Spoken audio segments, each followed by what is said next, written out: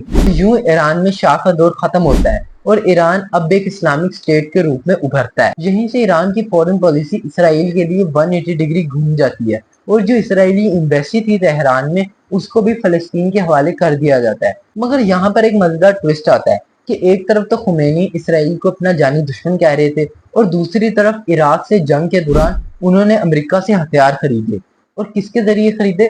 اسرائیل کے ذریعے تاکہ وہ عراق سے لڑے اور امریکہ نے عراق میں صدام حسین کو سپورٹ کیا تاکہ وہ ایران کو مارے. اب آپ کہو کہ یہ کیا ہو گیا مگر یہی پیچیدہ پولیٹکس اس ٹائم پر US کھیل رہا تھا اور جو پیسہ ایران کو ہتھیار بیچ کے آتا تھا اس سے امریکہ نے نکارگوا میں کونٹرا ریبلز کو سپورٹ کیا اور اسی کو ہم کہتے ہیں فیمس ایران کونٹرا سکینڈل.